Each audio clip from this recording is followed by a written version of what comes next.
We are now ready for session 3, which is focusing on developments in hazard identification and characterization for micro and nanoplastics.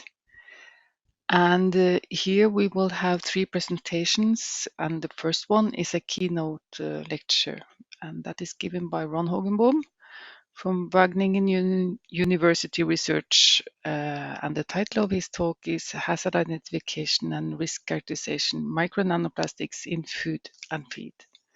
So welcome, Ron. You have the word or the floor. Thank you very much, Helen. Okay, well, first let me thank the organizers for inviting me for this, giving this lecture. I must admit from the start I'm not an expert in this area, but I am a member of Contam panel for I think about 9 years. So I've been involved in risk assessment for quite a number of compounds, including the EFSA statement in 2016, already mentioned a couple of times, where I was a member of the panel to check everything and agree with the content of that statement. Okay, the organizer gave me quite a challenging title, which I will not cover all of it. It would be nice because then we would be finished if all this was available.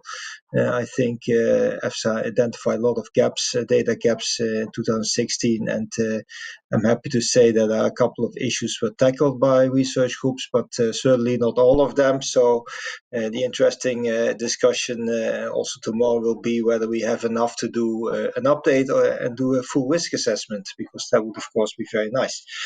I can do that myself. Yeah. Go to the next one. Hazards of micro nanoplastics. Well, we have all seen them already passing by. The question is, what is our exposure through the various sources? Are there effects in the first target line? Maybe the effects in gastrointestinal tract, including microflora. Would there be an uptake of these particles? So the kinetics are very important, of course, as always, which would then result in systematic exposure, already touched upon in the previous lectures. If so, would there be effects in tissues and organs, which would then be critical and regarded as adverse effects, and then be starting point for risk assessment? That would pretty much be the line of things to do and to have before we could even think of a risk assessment.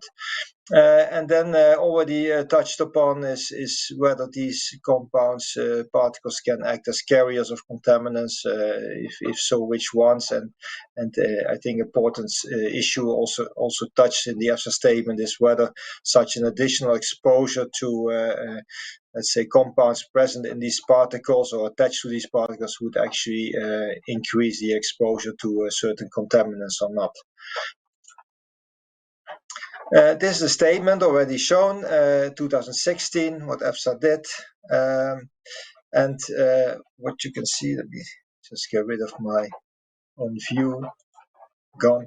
Okay, EFSA statement 2016. It was there were a couple of issues raised, and it was primarily based on very little data and suggestions and thoughts that could happen and some literature, but I think there wasn't a lot there. So the idea was that particles below 150 micrometers could be absorbed, that overall the absorption is likely to be limited, less than the 0.3% mentioned in that opinion, for small sizes up to 2 to 3 micromolar. Of course, still microplastics and not nanoplastics.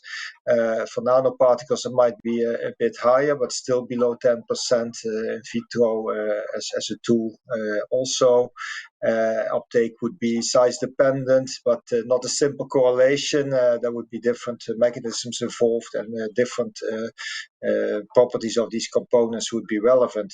So, and then last but not least, it was thought that only particles less than 1.5 micrometers may penetrate deeply into the organs and cause effects there. Let me see. Go ahead. Toxicity data, not much there. there was an idea that microplastics might be recognized by the immune system, as such be picked up by macrophages and cause maybe effects as such. But there were no data on that. So again, it was thoughts that this could be a potential issue to look at, but no data. And again, mentioning the lack of distribution and absorption data, so toxicokinetics, nothing there at that time. Tox data on effects were not available, so should be generated, and also local effects in the GI tract, including microbiota. So there were a couple of issues that EFSA identified. And then in 2019 and published in 2020, a couple of colleagues asked me to join a paper, and they really dragged me into this, so I should be grateful for them, because otherwise I wouldn't be here, certainly, not knowing about these compounds and not knowing what to say today. So Leo van Raamsdonk asked me to join, and he's more involved in detection of these compounds, but certainly also interested in the effects, of course. And also you recognize Ruud Peters, who will give a talk in this session as well. But also Bart Koelmans joined on this paper. So we thought it was an interesting exercise to look at various aspects of analysis, occurrence, uptake, and toxicity. So we more or less reviewed the existing literature to see what's actually there and what could be done now. If you look at studies, new studies that popped up after the statement of EFSA, then I think the first interesting study is certainly the Deng et al. Study from 2017, where they looked at effects, at uptake and effects of microplastics in mice. And looked for a couple of effects. So they looked at both uptake and at effects. So that was an interesting paper, I think, and it's widely cited. 2 days ago, 159 times. So many people refer to this paper, and probably as a reason also to study these compounds, these microplastics, because this paper claims that it shows uptake and it shows effects. So just some details on that. These were the particles that were studied, 5 and 20 micrometers. They use a fluorescent label on the microparticles to find them back, to see them, to quantify them later on. And then they use different dosings. Of course, they're probably a bit higher than what we would be exposed to on a daily basis, and let's hope so. So that's a bit the doses that were used for the bioavailability, and then for the effects they used actually 3 doses, and they used both for this 5 and for the 20 micrometers. And then they evaluated effects on and levels in liver, kidney, and gut. And this is a figure from that paper where they actually show for liver, kidney, and gut that they actually, and maybe you can increase the size here, because what it shows is these particles actually here, and this was the first indication that they actually find particles in liver and in kidney. Maybe less surprising in the gut, but they do find them in the liver and the kidney.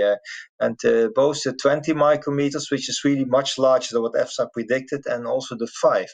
So the less clear to see, but this is interesting that they saw these particles. And then they used the fluorescent label to quantify them on different days. So they killed animals on different days, and you see here the whole exposure period. And you see that actually this is the small size and this is the large size. And actually you see that based on the fluorescent label that you see a dose or time-related increase in the levels up to a certain plateau, and that levels off. And you see it for liver and kidney and also the gut. And I think this is interesting that they actually quantified it and show that there's a kind of accumulation. They did use a washout period and claim that after washout period they still saw the particles. I think this was 1 week. They still saw the particles, and they didn't mention how much of the levels when they stopped the exposure. So this is on effects. They looked at inflammation, lipid droplets, and various blood parameters, and they claim that they see signs of inflammation, also lipid droplets in these tissues. And then they also look at a couple of effects. I will summarize them later on, but just to show you that this is increasing doses all the time. So, and for the both particles, and you see if you look at the significance, that there are a couple of dose-related effects that they actually observe. And I'll briefly summarize what these were, what kind of effects. So major results are that there's a bioavailability, a high accumulation actually on day 4, and that was not even at plateau, at steady state. They already saw that 71% of the dose was in the tissues that they examined. It was still present 1 week after last exposure. And in terms of effects, they saw on the histology liver inflammation and lipid droplets. And they also saw some plasma markers, ATP down, LDH going up, so maybe energy disturbance and some effects on tissues. Cholesterol and triglycerides were down in this study. And then they had a couple of markers for oxidative stress. I mentioned this because this comes back later. So they have a couple of markers that indicate that there's some oxidative stress in these in the tissues and in the animals. And also they look at acetylcholine esterase, where they say it's up. It's a bit difficult to interpret that. So this and after that, of course, because this was completely different from what EFSA predicted and EFSA stated, there was a discussion actually in the literature. So you can all see that if you haven't seen it already, that other authors start to question the results in the literature. And these were particular authors from BFR in Berlin, and they say, well, actually, this is maybe too good to be true, just to put it bluntly. So they responded. There was a response by Browning et al., but also by Burmert et al. There was also a bit up and down, back and forward. So also the authors responded again to the criticism. And actually, what they did, the people from BFR did, they calculated a half-life of about 3 days from this study, and they say, well, this is really strange because the levels would imply 100% bioavailability, which is, compared to less than 0.3%, is really very high, and you can really wonder if that can be true. And this is the EFSA statement. So it really would be different from the EFSA statement, but of course EFSA did not base it on studies with microplastics. So interesting discussion to follow. Also on the effects, they had some remarks saying that there was no description of the scoring, so it was qualitative at best, but okay, still maybe qualitative. And then plasma markers, they had some doubts whether the standard deviations shown in the graphs were not a bit too small, and maybe it was standard errors. You never know with these things. But they thought this was a bit strange, a bit suspicious. And so overall, I think the question if this paper is really true, if it really describes the study, or whether there are some clear doubts on this study. But anyway, yes, that would be an important issue. Is there an alternative explanation? We've been thinking of that as well. Maybe you're wondering if the fluorescent label was maybe released from the particles somehow, and that you're actually looking at these partly at the label instead of the particles themselves. Of course, in the pictures, you could see that there were particles observed, and when I contact the authors, that went well for a while, but then I stopped. They actually said that they filtered the tissue homogenates before they quantified the fluorescent label. So if that would work, I'm not clear, but not sure.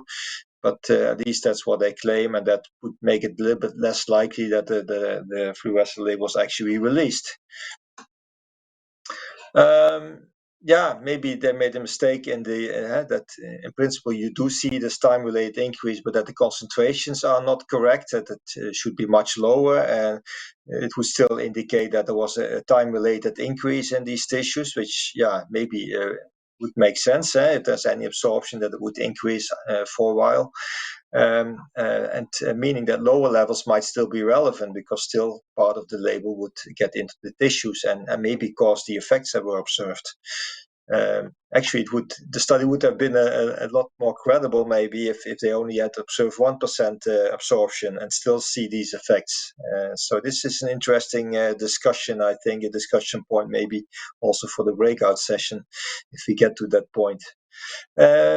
So this is one study. Then there are quite a number of other studies from Chinese groups. Actually, this is one group. It's not the same group as Deng. I think it's another group that looked at several effects. So they looked, for instance, at effects on the gut microbiota, at the gut barrier. So focus a bit more on the gut effects on the gut than metabolic disorders. Also observed. Also metabolic homeostasis. So I will not go into details of these studies, but just showing that there are a couple of other studies that could be looked at, and just picked out one, the Lu et al. Study, where again they use two sizes, a bit, the 0.5 is of course tenfold lower, smaller than the one used by Deng, and the 50 is a bit higher. These are the concentrations. So again, of course, quite high. They didn't really mention how much water was consumed because this was given through the drinking water, so it is a bit hard from these studies to back calculate what is the actual exposure of the mice. That could be a challenge if you want to use that study. And some effects: reduction in body, liver and fat weight for the high dose, reduction in mucus production, the colon, which of course suggests that these particles get into the colon and are not absorbed, at least not all of them. And then there's reduced liver and serum triglycerides, and this is pretty much the same as what was found by Deng et al. So some reproducibility of the study by Deng et al. This is just to give an example. This is on this composition of the bacteria, the microflora in the gut, and the controls versus the two other sizes. And they say there's a shift. There's a shift in the bacteria. What that would mean in terms of when you do risk assessment, you just would say that's unwanted, or whether that could be a real risk, an endpoint. That would be an interesting one. As far as I know, we never used these kind of effects, at least not at the compound panel, for doing a risk assessment. That could be an interesting question, whether these effects on the gut microbiota could cause other systemic effects that are observed. And then there's, interestingly, the study by BFR itself. So they tried to repeat the study by Deng et al., just doing their own study, pretty much the same setup.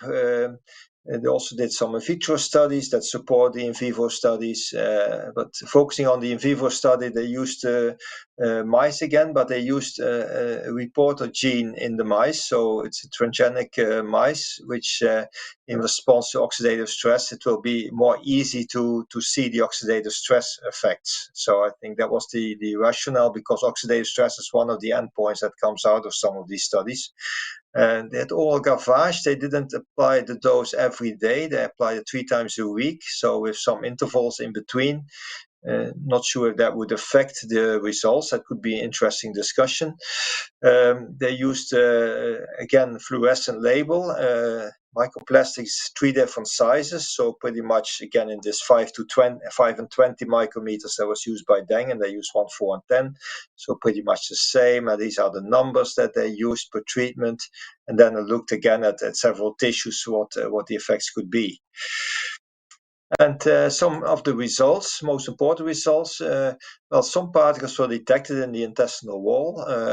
The concentration was very low, maybe not a surprise, but that they find in the intestinal wall, but they didn't see anything in any other tissue. So clearly different from what was reported by Deng et al., and more in line with what EFSA predicted, that these kind of particles would not be absorbed.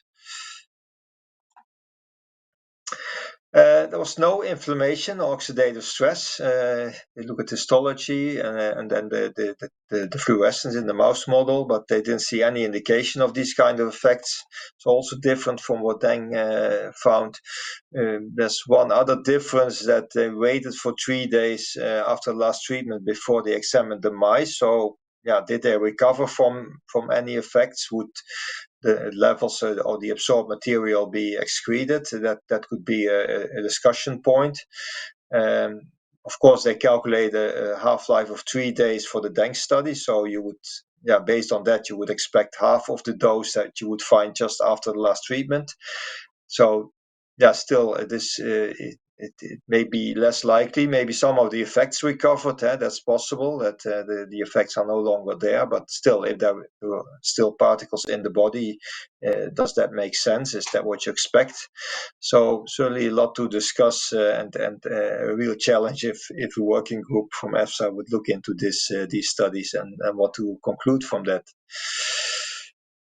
Other recent studies, not picked up in the review. I didn't do an extensive literature search, but just looked at some papers also that quoted the Deng study, and then saw that there is a study on nanoplastic that actually claims they are the first one that looked at the effects of nanoplastics in mice. They used again a fluorescent label. And they dosed, this is the dose. They say that's an environmental relevant dose. They call it. I'm not sure how it would compare to human exposure. They only tested for 3 days, so dosed for 3 days, and they injected, in this case, the particles into intraperitoneally. So it doesn't include the absorption. Actually, all the particles went into the animal, and of course that could be a point of criticism. If these particles would be absorbed or not, and then cause the same effects. So that would be an important issue. They did behavioral studies, and the most important effect is that the recognition index decreased, as they call it. So there was an effect on behavior. There was an increased oxidative stress again in the brains, and they also found the fluorescent label in the brain. So that's it's not mentioned here, but and they saw an increased serum cholesterol. So that's opposite from what Deng and also Luo found, because they reported decreased levels. So that would be opposite, and maybe an increase in cholesterol would be more of concern to us as a risk assessor, but not sure about that. And then actually published a couple of other papers, other studies. So they focus also on the release of phthalate esters, and it's 2 studies. This is the most recent study where they looked at effects on the testes to see whether it would affect, for instance, sperm quality in these animals. So that was published recently. They, in this case, used polyethylene instead of polystyrene, so that's a difference. I think the size was not as defined as in the other studies, so it was a range of sizes. They spiked them with phthalates in a way that they incubate them together and then washed the microparticles, so they only injected the compounds that were attached to the particles, and also injected, they dosed the animals like that, and they also dosed them with only the phthalates, a similar dose. They looked for 30 days, and they observed particles actually in the Sertoli cells. So again, they observed absorption of these particles into the body, and found them in the Sertoli cells in the testes. And they actually claim that the MPs result in increased phthalate levels in the liver. For the testes, a little bit less clear whether the microparticles by itself cause a higher level in the testes. So that's an interesting observation, I think. And they saw a slight decrease in sperm numbers due to the microparticles by themselves. So also in the, let's say, not the control, but the control that only received the particles and not the attached phthalates, they also saw this decrease in sperm numbers, and it was not really larger, as far as I understand the paper, in the phthalate, if they also had the phthalates in there.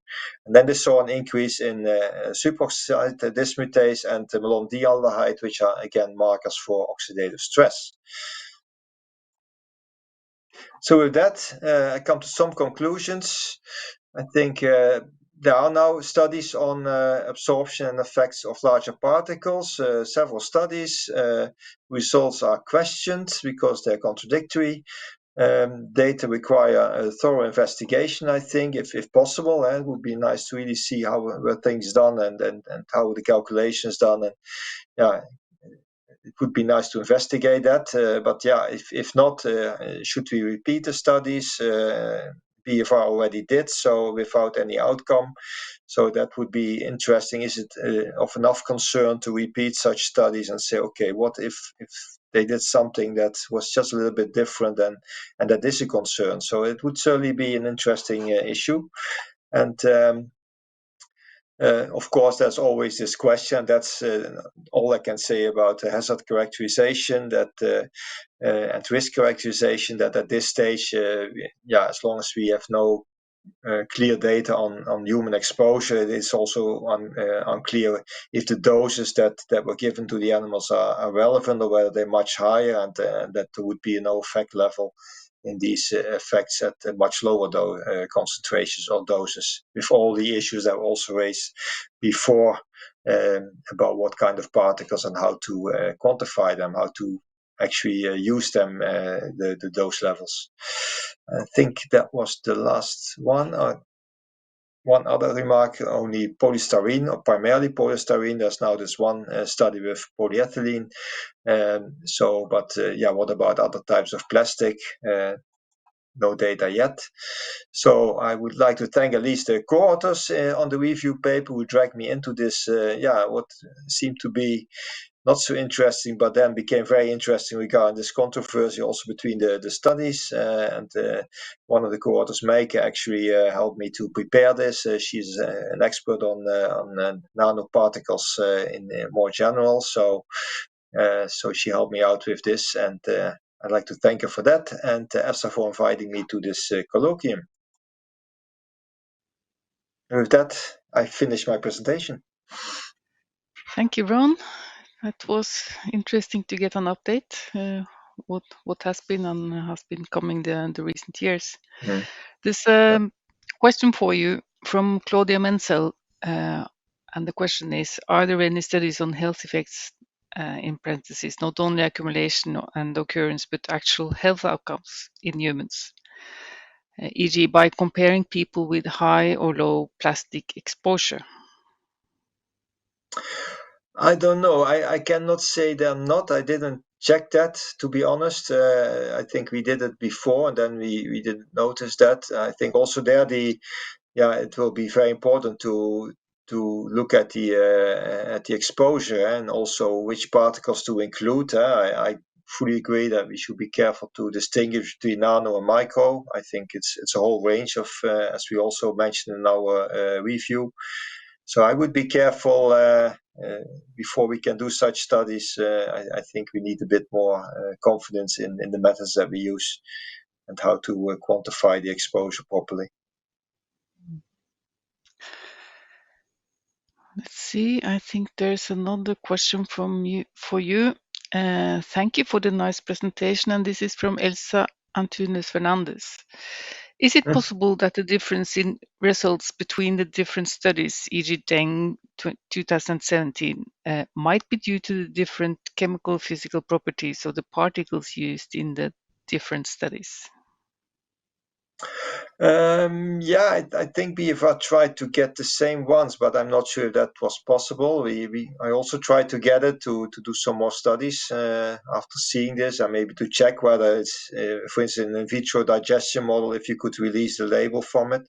So I would certainly be interested to have exactly that same particles, and this is one of the issues, I think, to look at whether these particles are exactly the same, but then you would need to have the two particles and compare them. I know when I contact the authors, they say these are freely available, so everybody can buy them.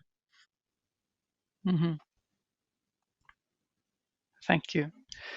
Yeah, of course, the experiments have been done with modeling particles, but what we are really exposed to is a mixture again. So that's another challenge. Yep. Another question, and this is from Valeria Valieva. Is there any data on the combined exposure of plastic and additives and so-called cocktail effects in humans? Thank you. No, as far as I know, not in humans yet. And still, I can see that the human studies will be very interesting, but I'm not sure if it's not too quick, not too early to do that. Knowing all the problems we have with the PFAS in comparison of human studies and animals, I would be, I think it would be nice first to see some effects in animals. Maybe that's old-fashioned, but that I think human studies are interesting to confirm, but you have to be careful there. Yeah, it's 1 minute left. Perhaps I can add a question. What do you think is the main difference between plastics and other particles that we are exposed to? Well, this is clearly outside my comfort zone, so I wouldn't. No, Sorry, I'm not going to answer but that. no, that's okay. But So, this is something that we might touch into with the different yeah, experts together tomorrow, because I think it's an aspect that we sure. haven't brought up yet. Yeah, sure. There has been a lot of focus on other particles like silica and titanium dioxide and that kind of particles. So there should be a lot of information there, but there are people that know a lot more about that than me. So let's not do that. Let's postpone Okay. that to Yeah. tomorrow. So Yeah. thanks a lot, Exactly. Ron. I think Okay. You're we welcome. can then move on. The next speaker is Robert Ellis Hutching from Dow, United States. And the title is Screening and Prior. Oh, this is a difficult word for me. Prioritization of nano and microplastics particles toxicity studies for evaluating human health risk. So you have the floor. Thank you. All right, thank you. Can you confirm that you can hear me okay? I can hear you. It's fine. All right, good. All right, thank you very much for the invitation to join today. It's a real privilege to be here. Hopefully you can see my slides. Seems to be a delay. All right, good. Yeah, so what I would like to talk to you all today about is the approaches that can be considered for screening and prioritization of nano and microplastics, particularly for human health risk assessments. As introduced, my name is Rob Ellis Hutchings. I'm a human health toxicologist at Dow, and I will proceed. So I'm surprised that we haven't seen a slide like this yet, particularly in the later sessions. But what we know is that microplastics as a science and publications are exploding exponentially in the literature base. And that's represented by these teal bars over time. But if you look more closely at the human health side of microplastics, you don't see the publications really coming in until around 2014. And of course, the human health side is important, just like the environmental side, and it's also growing exponentially. We know that there have been a number of human health assessments conducted to date by governments as well as regulators. And I have the sampling of that on the slide here. And what's interesting about this is that the conclusions of these assessments are that we need more data. Not only do we need more data, but we need good quality data that can be used for all scientists and regulators. If I think specifically about risk assessment, so if we're moving towards a human health risk assessment for micro and nanoplastics, we need data on external exposures, uptake and biodistribution. We need hazard. We need to understand if and what hazards could be caused by micro and nanoplastics. And then we need to characterize those hazards. Ultimately, that all comes together for that risk assessment. The experts have concluded that we don't have that information yet. We don't know what the relevant exposures are. We don't know the target tissues or thresholds. And in particular, we do not have well-designed, quality-controlled, standardized studies. And Dr. Hugenboom alluded to some of that in the past presentation. So because of that lack of consistent and standardized methodologies, what we need to be thinking about as scientists in this space is use of a tiered-based approach. And EFSA has a good example in the literature for a proposal for pesticides that has been put forth, and I'll reference that a little bit in the presentation today. And this comes from a publication by a BFR scientist. But basically, with a systematic review approach, you take a scientific approach to evaluate the science of that specific area. So it starts with defining and refining criteria for literature searches, using a specific hypothesis for what you're looking at. And then what you would do is look into a tier 1 screening approach. That is really going to be focused on the relevance of that data set and the reliability of that data set for the hypothesis that's being asked. When we think about reliability, we think of evidence of clarity towards that specific hypothesis. And we also think about plausibility of the findings that are being discussed in those scientific publications. We know that there's a mix of studies that are going to be included in a literature output. Some of this could be GLP test guideline studies that would be conducted. And we also know that we have non-guideline studies, and some of those will be conducted by good scientific practices, and some of those will not. So we'll have this mix of a population of science to draw upon. So that's why it's important to include an additional tier. So it's necessary to have a tier 2 evaluation where you have experts in specific areas. So we may be thinking about reproductive toxicology or liver histopathology. We would want pathologists to be able to look at that data set to really understand it. We may be having thyroid hormone type effects that are being described. So you need that expert evaluation as part of that second tier to look not only at the individual studies, but the overall weight of evidence, backing up to that specific hypothesis to evaluate that. And only after you've moved through that tier 1 and that tier 2 approach do you then move into the risk assessment. The focus of most of my talk today is really going to be on that tier 1 screening approach, so I'll move into that now, but I will go back a little bit into that tier 2 aspect of things. Okay, so let's talk about tier 1 screening for human health. Many of us are familiar with the CLIMISH reliability codes. That's been around for quite some time. It was developed and it's utilized today a lot for EU REACH regulations and registrations. It focuses a lot on reliability. It focuses on the qualitative aspect of screening. It does include relevancy and adequacy, but again, that reliability is what is focused on mostly.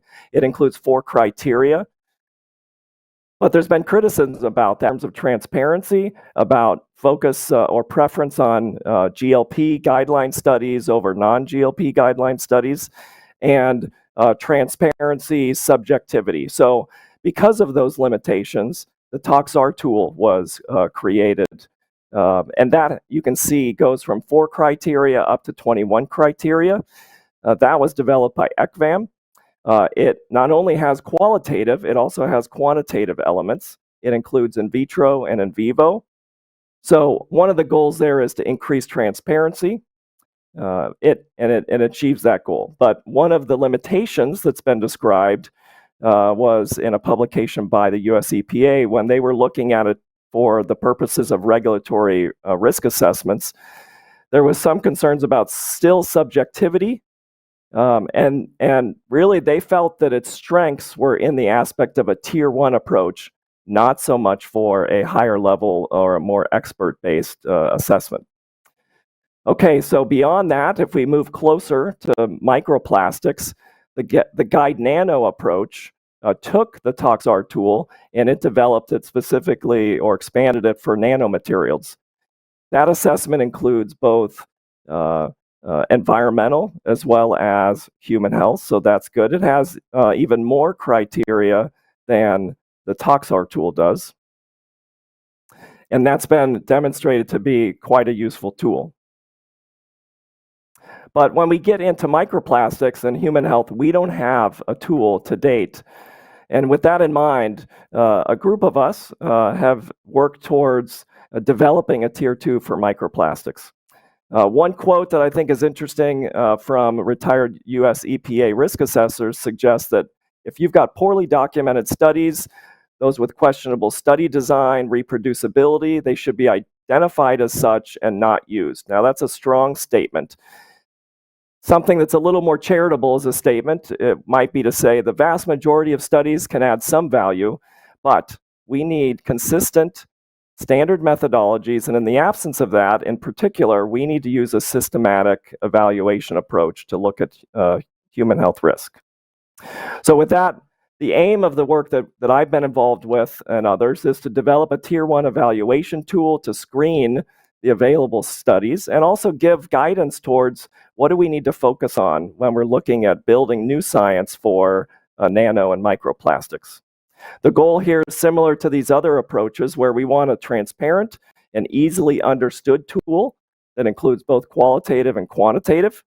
It also has relevancy, reliability, and has different criteria, 3 in particular: particle characteristics, experimental design, and applicability to risk assessment.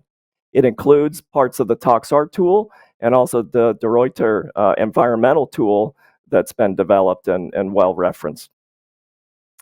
Okay, so let's get into this tool a little bit. As I said, there's 3 categories: particle characteristics, experimental design, and applicability to the risk assessment.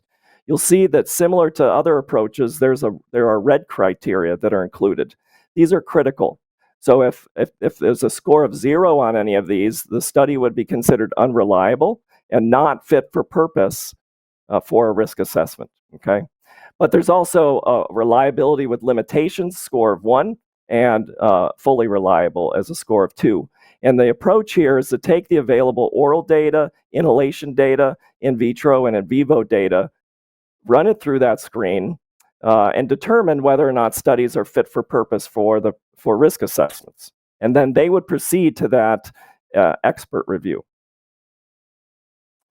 All right, so let me give you a little bit of a breakdown of how this has played out. To date, we've looked at 16 inhalation studies, 24 oral studies, and just for the purpose of time, I'm just going to focus on the in vivo studies. So on the inhalation side, there was 1 OECD test guideline study. On the oral, there was 2. We've included cellulose studies as a comparator. I won't be going into that today for the sake of time. Okay, so let me give you just some takeaways from these studies, and then I'll give you a little bit more detail. So in terms of strengths, most of these studies used what we could consider biologically relevant sizes. So 200 micron on the upper side down to 10 nanometer on the lower side. So what about the reporting side of these? If we look at particle characteristics, most of them are reporting size, shape, the source, and the type of polymer. On the experimental design, most of the basics are covered. I won't go into them all here, but you can see the different aspects that you typically would have documented as part of a publication. Those are being addressed in these publications. Applicability to risk assessment. In a general sense, statistical analyses and the approach that was used is being documented, as well as descriptions of the endpoints that are being examined.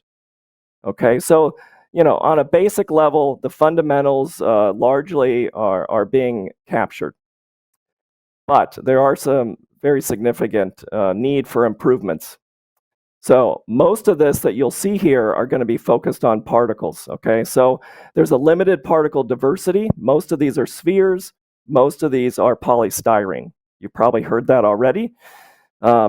Most of these are coming from a limited source stream. So half of the studies, approximately, use particles from the same sources, same 5 suppliers.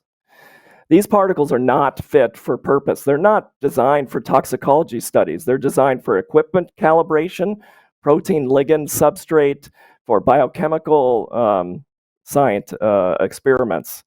There's a lot that we don't know about the purity of these test materials. We don't have good information on the particle purity, unreacted monomers, what surfactants or dispersants were used, and vehicles. So the example was given about the Dang study. That material used 50-50 ethanol and water. So the contribution of that degree of ethanol into the test system deserves exploration.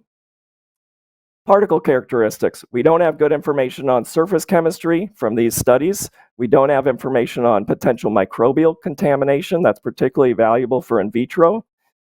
We don't have information on the experimental design side for stability of that particle in the test system, homogeneity of that particle in the test system, or confirmed internal dose. And most importantly, for the risk assessment, we don't have good descriptions of the environmental relevance of the materials being used. In most cases, 50% of the studies use less than 2 test concentrations. So you can't use that information in a primary sense for a risk assessment. You can't derive a dose-response relationship. You cannot determine effect thresholds. So there are some very significant needs in this space. With that said, let me give you some summary points on our assessments to date. You can see that on the inhalation side, from an in vivo, 2 of the 16 studies have made it through to that tier 2 level. And on the oral side, you've got 10 studies. So you've got an improvement on the oral side in vivo. That 42% is going to be similar to what's moving through on the in vitro side. So let's look a little bit closer, particularly at the in vivo oral studies. So Dr. Hugenboom showed some of these already, so that's interesting. He showed Dang. He talked a little bit about a few of these other ones. One thing to note here, okay, we've moved about 42% through on the oral in vivo side. And if you look initially, you'll see that a lot of these studies, 70%, are not in traditional human health toxicology journals.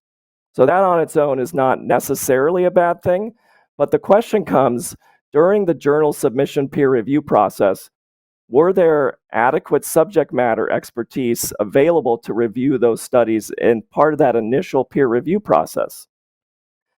Some of these studies have already moved into that tier 2 evaluation, and I won't go into this because it's already been described, but the conclusion was that a number of issues prevent this Dang 2017 publication from being able to utilize the data, particularly around the uptake side and the health risk side. Here, just let me focus for a moment or two on this tier 2 side. This really is important from the standpoint of expertise. We know that there's a number of these studies in the 10 that I showed that are focusing on reproductive effects. They're focusing on thyroid effects. They're focusing on oxidative stress. In most cases, they're not guideline studies, and so there deserves to be more in-depth evaluation of the limitations, such as strain of animals, whether they're inbred or outbred, the methodologies used for, let's say, hormone analysis or histopathology analysis. It's really critical to have experts evaluate these, and that's why you need that second level evaluation. Already mentioned, most of these studies, all but 10 that went through this tier 1, are all polystyrene sphere studies. So we don't have a good diversity represented. I won't go through, again, these needed improvements in the particles, but we have a very limited data set to work from currently. So just in conclusion, we know that there's an explosion of studies that are occurring. We know that we have needs for data in terms of risk assessment, good quality data. We know that we should be taking a tiered-based approach for this because of the lack of standardization. And we know that those tools, are being made available. We're trying to contribute to that. We need experts for this tier 2 evaluation approach, and that is going to take people from a polymer chemistry standpoint, from an environmental standpoint, perhaps, from a human health standpoint. There's a lot of needs from an expert evaluation standpoint as we continue to generate more and more data. And just advancing through the slide here. And that's where this systematic approach comes in, because it really gives you a scientific approach to walk through the data needs so that we can make sure out the back end of that we can utilize the information for the purposes of a risk assessment. And with that, I'll conclude. Thank you very much for your attention today. Really appreciate that. So thanks a lot for this talk and for pointing out a lot of limitations and data gaps. And this is what we're here for, to try to close some of the gaps, hopefully. I think it's a question coming up. Unfortunately, we are a little bit late, so I suggest that we wait with that specific question tomorrow. Hopefully, we can touch it then. We have to move on. And the next speaker is a colleague of Ron, I think, Ruud Peters from Wageningen University Research. And the title of his talk is Human Risk of Microplastic Associated Chemicals. And this is also a question that was touched upon earlier today. So please, Ruud, you have the floor. Yes, thank you for the introduction and good afternoon. My name is Ruud Peters and I work for Wageningen Food Safety Research in the Netherlands. And the last year, my colleague Hans Bouwmeester and I have done some work on microplastic associated chemicals, and I would like to share some results with you in this presentation. Plastics are cheap and versatile materials and thus an integral part of our everyday lives. However, a substantial part of the produced plastic ends up in the environment where it is broken down to smaller particles, the so-called microplastics. For humans, the oral route represents an important exposure route to microplastics, and several studies have shown the presence of microplastics in food. Now, recently, the human intake of microplastics from food was estimated to be 50,000 particles per year. And these ingested microparticles may have toxic effects, and there are three possibilities for these toxic effects. One, the plastic particle itself may be harmful, for instance by causing inflammations following by absorption. Two, contaminants absorbed to the microplastics during its lifetime in the environment may cause toxic effects, or additives reaching from the microplastics may cause toxic effects. And in our study, we looked at the latter two possibilities. The questions to be answered were which chemicals are present in microplastics? Are these chemicals released in the human intestine? And if so, is there intestinal uptake of these chemicals? A quick look at the microplastics from a chemical perspective. We can expect multiple additives, plasticizers, flame retardants, stabilizers, and pigments. There may be also other chemicals present, unreacted monomers, starting substances, and non-intentionally added substances, which are often impurities from the monomer. And we may also encounter environmental contaminants, which may have been absorbed on the microplastics, and examples of these are PCBs and polycyclic aromatic hydrocarbons. These are the plastics which we involved in the study. So you see a number of pristine plastics, cryomilled to 250 micrometer, plastics from food containers, which were cryomilled to 100 micrometer, and environmentally irrelevant microplastics, which was plastic litter collected on Dutch beaches and cryomilled to sizes of 1 and 3 millimeter.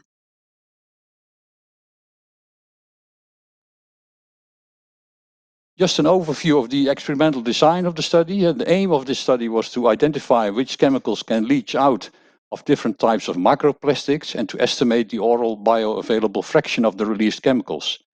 To reach this aim, three different approaches were followed. Firstly, a solvent extraction was used in combination with chemical analysis to identify which chemicals can leach out of the different types of plastics. Secondly, the plastics were exposed to an in vitro model of the human digestive system to determine which chemicals can leach out of the plastics. And thirdly, under following digestion conditions, that is, of course. And thirdly, an in vitro transport study using an intestinal CACO2 Trenchville model was used to evaluate the in vitro oral bioavailability of the microplastic associated chemicals. Finally, it was the intention to determine the effects of the microplastic-associated chemicals also by using a screen for potential estrogenic potency. However, the results of the Carlox assays are not yet available, so I can't tell much about that in this presentation.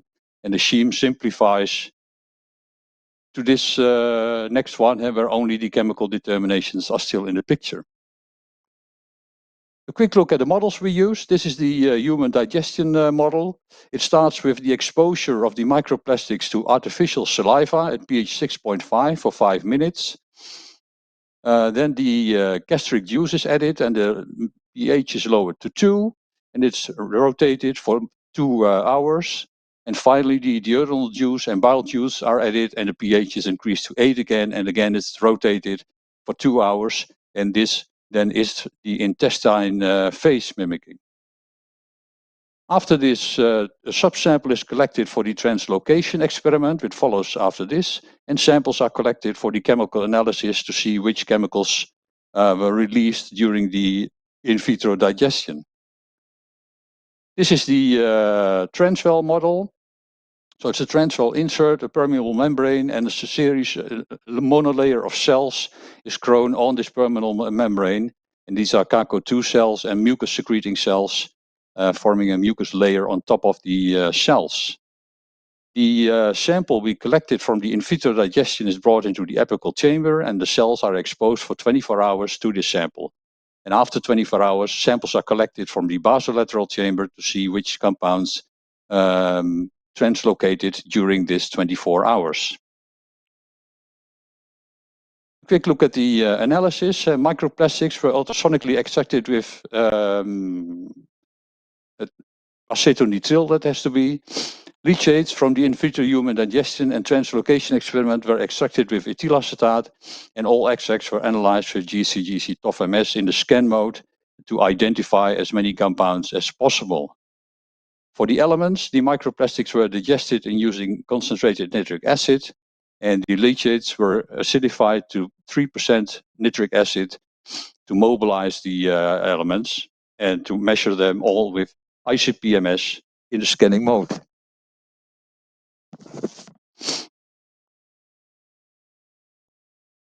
Let's have a look at the results then. These are the results for the polyethylene microplastics.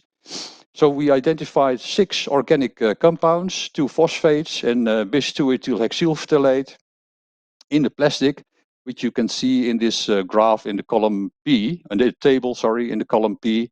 This is what emerged from the plastic itself when it was extracted with acetonitrile. On the D is what we found in the in vitro digestion. So these are the compounds which are really released during the in vitro digestion and which have become available. And finally, following translocation, we have the compounds, the chlorophosphate, have the bis-2-ethylhexylphthalate, and the pentadecandiol, which were found following translocation. And so these compounds are really bioavailable. You can also look at the elements in this case. You can see we have about 20 elements that we measured in this polyethylene sample. Titanium and zirconium are a little bit higher. That is because oxides of these elements are used in these products to make them more stronger against environmental conditions. The important thing is here that we see almost no in vitro digestion results. Only 2 elements we see in the in vitro digestion. So this is very low, and we don't see any translocation at all. So apparently these elements are bound very strongly to the polymer matrix. Next compound was polypropylene. You can see the results here. Again, we identified a series of compounds. Interesting ones here are the alkanoic acid, hexadecanoic acid, and octadecanoic acid, because these kinds of acids are used as release agents in the production of polypropylene.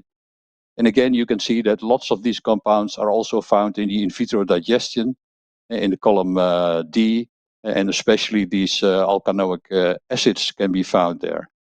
But only a limited number of them to really translocate, so are really bioavailable. And these you can see in the column T, and it's again mainly the alkanoic acids which are there. I have to speed up a little bit, so I'm going to skip this one. These are the elements again. They were not so very interesting. Again, you can see only one showed up in the in vitro digestion and nothing translocates. This is the polyamide microplastic. We identified a number of phosphates and phthalates, of course, again. But the most interesting one here is caprolactam, which is the monomer itself, which was present in the extract from the plastic, and also a nylon 6 cyclic oligomer, which we found to be there. Again, a number of compounds is found in the in vitro digestion. You can see that in the column D, and especially caprolactam is found quite a lot, 46 milligram per kilogram in this in vitro digestion. And also caprolactam, you can see translocates very well. We find still 25 milligram per kilogram after translocation. So that is quite a lot for this compound. These are the elements, not very exciting. We see several elements. Bismuth is the only one which is, I think, interesting because it's used as a pigment in polyamide. So we go to polystyrene, and for polystyrene we found the following results. We identified 8 compounds, or actually more. You see one name there, alkylated benzenes. This was a group of over 20 compounds, which are probably present as impurities in the starting monomer itself. And we also see the monomer styrene and benzaldehyde in the plastic extract, but also in the digest, as you can see. And from the digest, a reasonable number of compounds is also found to translocate, and so they become bioavailable. I'm going to skip this one because of the time, and I'm going to skip this one also, and one more. This is polyethylene terephthalate, also sometimes called an inert plastic, because it doesn't contain many compounds and doesn't release many compounds, and that's actually the case. We could find only 3 compounds here, which we identified as this, a little bit of bis-2-ethyl hexylphthalate and tributyl acetyl citrate, which is an interesting compound because it's a plasticizer replacing phthalates. These compounds are also found in the in vitro digestion, and 2 of them were also found after translocation, as though they are really bioavailable. This is the elements in terephthalate. I only want to remark antimony, which is found here in 234 milligram per kilogram, which is supposed to be here because it's used as a catalyst in the formation of PET. Finally, we get to the environmental microplastics, and that was an interesting one, because in this case we've identified over 50 compounds, so I had to make a selection, and I took out the flame retardants here in this case, and I was surprised that we didn't see any brominated diphenyl ethers. They are phased out for some time, of course, already, but I more or less expected to see them. Instead, we see a lot of phosphate flame retardants, which are also used as plasticizers. And as you can see, these phosphates are a little bit more water soluble, and a lot of them also are found in the in vitro digestion and sometimes in the translocation. And so the translocation is limited. These are the plasticizers. And you can see bis-2-ethyl hexylphthalate, but also other diisooctyl phthalates, which are quite prominent here, and which are also found in the in vitro digestion and also after translocation, indicating that there could be an uptake of these compounds into the body. Finally, we find some environmental contaminants also in this material. I mentioned PCBs, but the concentrations of those are too low to see with this method. But we could see polycyclic aromatic hydrocarbons, a series ranging from 0.1 to 0.9 milligram per kilogram. And as you see, we see them only in the plastic extract. We don't see them in the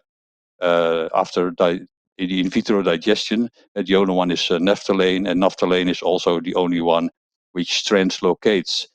And so they may be there, but their bioavailability seems to be very limited. Last one here is the elements in this sample. As you can see, this is truly a mixture of different types of plastics, because we see very many elements, high contents of iron, and a high contents of barium also, which is used in the form of barium sulfate as a filler in plastic, so that's logical. And you can see some lead, which is used as a pigment, which also is expected to be there. So what does this show us? It shows us that some compounds are bioavailable and can be taken up in the body. And normally I would have had some toxic evaluation results also. I don't have that, so I made an alternative, and I decided that we can perhaps compare the exposure with the TDI, the tolerable daily intake for a compound. So let's do that. So the estimated exposure to microplastics was about 39,000 to 52,000 particles per year. And that was done in studies where particle sizes were 0.1 to 1 millimeter. So if you then do some calculation, you will find out that the estimated exposure is then up to 0.14 gram of microplastic per day, which is a little bit in the middle of the graph that Bart Koolmans showed earlier today. Now for bis-ethyl hexyl phthalate in the digestion, we find 10 milligram per kilogram of plastic, which would result in an uptake of 1.4 microgram per day. And the tolerable intake of bis-ethyl hexyl phthalate is 0.05 milligram per kilogram body weight per day, which for a 70 kilo person would be 3.5 milligram per day. And as you can see, between the uptake and the TDI, there is more than a factor of 1,000 difference. And so the conclusion would be that the exposure to bis-ethyl hexyl phthalate through microplastics is far below the TDI. I can make the same calculation for caprolactam, which we found in higher concentrations. In this case, in the digestion, we found 50 milligram per kilogram plastic, and an uptake of which results then in an uptake of 7 microgram per day. If you then look again at the TDI for caprolactam, which is 0.5, and which then results in 35 milligram per day for a 70 kilo person. So again, we see a large difference between what is found in the digestion or what results in the uptake and the TDI. So again, the conclusion would be that the exposure to caprolactam through microplastics is far below the TDI. Of course, we have to remind ourselves here that we are here looking only at one single compound, and that in practice we will see a complex mixture of compounds. I already said in the environmental plastics we identified over 50 compounds, and we didn't identify them all. So there's more to it than that.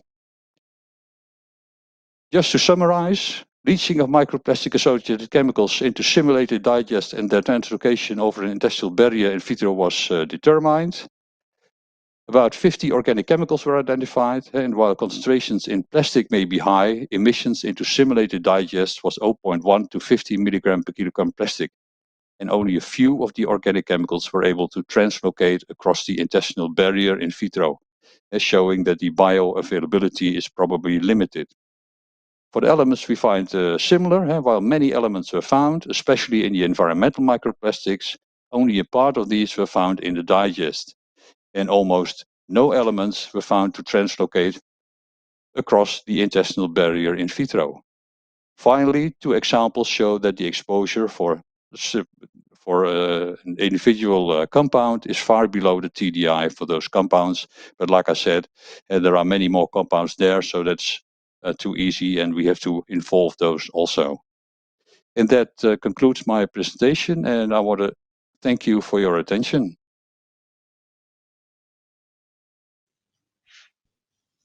Thanks a lot, Ruud. This was for sure interesting. I think we have a few minutes for questions. The first one is from Alba Tamargo. She's asking, please, could you repeat the reference of the study? I think I missed it. I think this is not important to spend our time on. We will see this in the report, I think. It's another one from Enriqueta Roro. Great work. In spite of low levels of expected internal exposure to potentially harmful plasticizer, if the nanoplastic accumulate in human colon through lifetime, this may be of concern. Don't you agree? Yes, if the nanoplastic. Yeah, that is sorry. perhaps Yeah, that's the difference. Microplastics are not absorbed, at least not the ones we were looking at. For nanoplastics, that may be different, and if the plastic particle itself is absorbed with its complete content, then the exposure may be far higher than what we see here. And because the numbers in this case were just extracts from the plastics, so it's just not what is the complete content of the plastic, but only part of it that we've seen here. Yeah, but if it's really absorbed in the body, the whole content may be set free. Mm-hmm. It's another question from Henriqueta Loro. Even if no translocation is observed, cytocontact effects should be investigated, such as genotoxicity in intestines. I think this is not really addressing directly the topic of your talk. No, maybe but not. If you And want to reply. No. That's my. I mentioned my colleague Hans Bouwmeester. He's the toxicologist of the two of us. I'm the analytical chemistry guy, and he probably knows how to answer it, but I don't. So let's see if we can bring this up tomorrow instead. Okay. I think it's time to hand the floor over to Angelo Maggiore. He will give some information and introduction about the discussion groups for tomorrow, and I think it's important to listen to that. And I don't think I will have the floor back, so I take the opportunity to thank all the authors, and I wish we could have gone out and have a dinner together in a nice place, but we cannot. So Angelo, you have the floor and give the information that is needed. It's important that you get information, so please stay. Thank you very much. Thank you very much, Elle. First, I introduce myself. I'm Angelo Maggiore, and as you can see, I work at the European Food Safety Authority in the Scientific Committee and Emerging Risks Unit. So if you can please upload the presentation. Yeah, okay. So what I want to do now is, we are at the end of the day, I would like to inform you of what's going to happen for the rest of the day, and mainly for tomorrow. So for today, the program foresees rest and sleep or eating for everybody, or at least a break from the long colloquium.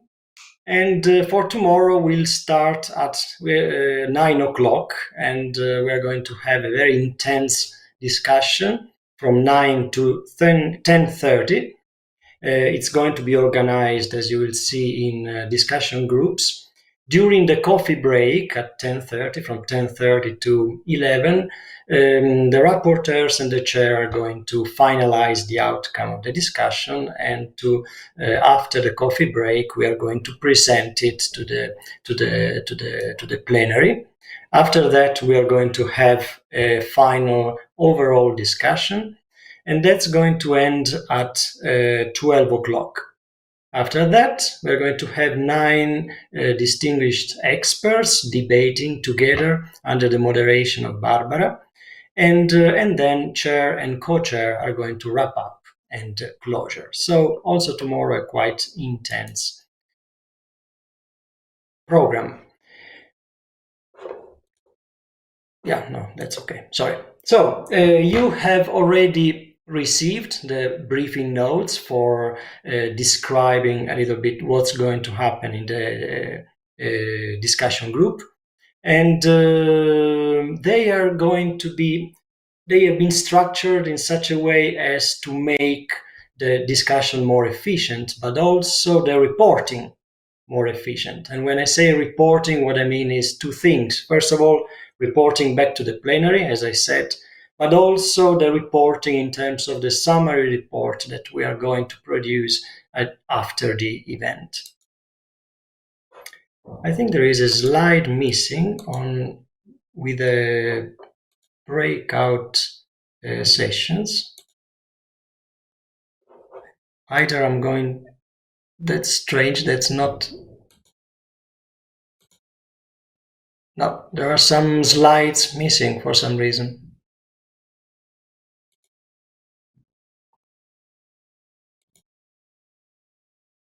Sorry for that. Yeah. Oh, yeah. I don't know what happened. Yeah,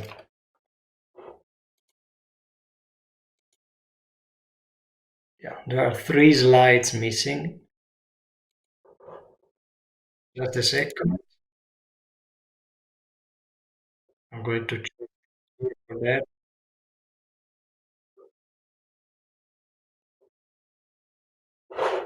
Just a second, and I check what's going on.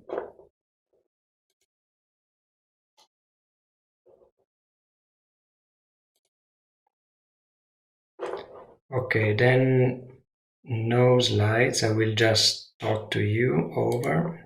Just a second.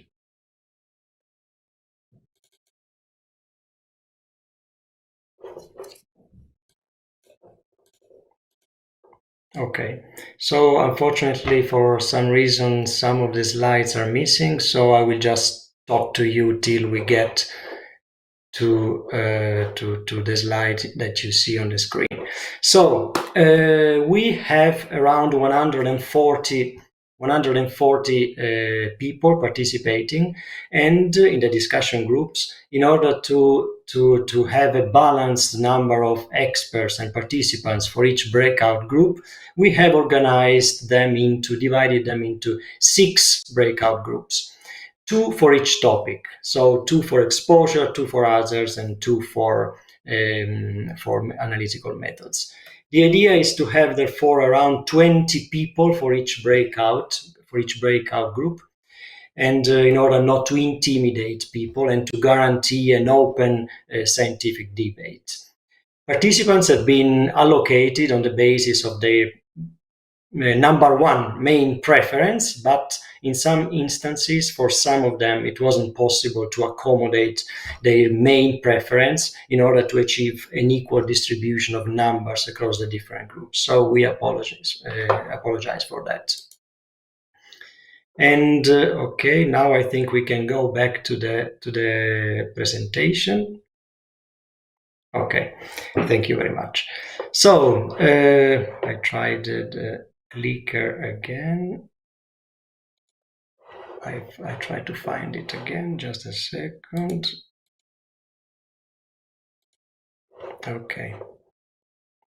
Okay, so here we are. You received, we have already gone through this. I'm sorry, but now I'm a bit messed up with the speech. Okay, what we have tried to do is this. First of all, we have identified knowledge gaps through the survey. And you know that you have received a survey more or less at the mid of last month.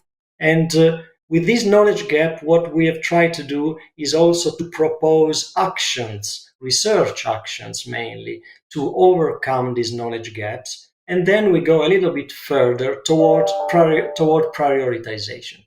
So knowledge gaps and actions to overcome knowledge gaps have been addressed already in the survey, but tomorrow we are going to discuss about them in the discussion groups again. So there are 2 sources of knowledge gaps and actions. But it's going to be very interesting tomorrow because we are going to prioritize these knowledge gaps. And we're going to use 2 tools to prioritize them. And the first one is a poll, another poll. And the second one is criteria, prioritization, or if we want, characterization criteria that you can see here. We have designed 4 characterization criteria, or better 3. The first one is to prioritize those research actions bringing benefits to the establishment of harmonized definitions in Europe. The second one, prioritize those actions increasing our understanding of hazards and exposure. The third one, those facilitating the implementation of monitoring program. And the fourth criteria is not a real workable criteria, it's more for information purposes. And it's just about asking participants whether those actions we have identified have been covered in ongoing or planned research projects. Of course, priority is going to go to those activities not covered yet by existing projects. We want to remind you that the EFSA colloquia are not an attempt to agree on details of a strategy, and neither to identify who's right and who's wrong. So really, we invite you to be as active as possible. It's rather a brainstorming, a multidisciplinary brainstorming, aiming at identifying and acknowledging existing gaps and priority actions. As I said, the discussions we are going to have in the breakout groups are going to be presented at the plenary. Plus, we are going to have a short web story on the EFSA website. Plus, we are going to have a publication of the summary report on the EFSA website in a booklet format. That's later in the year. An important reminder, you have all received the link to connect to the WebEx breakout room where you have been allocated. The speakers probably haven't received it yet, but you are going to receive it very soon. And once the breakout session has been finalized, please close the WebEx platform and connect to the vMix platform in order to join the plenary again. So we wish you an open, frank, and constructive discussion tomorrow.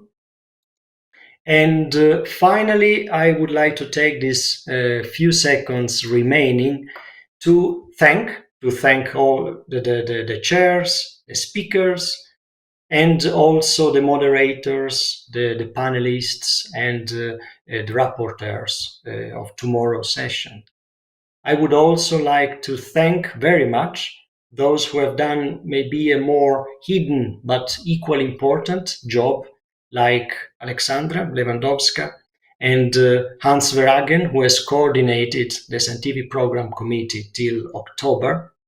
I would also like to thank the Technical Organizing Committee, in particular Vanessa Desci, the Technical Services Provider, coordinated by Francesca Forcucci, and all 147 participants and all those connected in streaming. So thank you very much, and apologies for this problem with the slides, and I wish you a good rest and see you tomorrow at 9 o'clock. Thank you very much.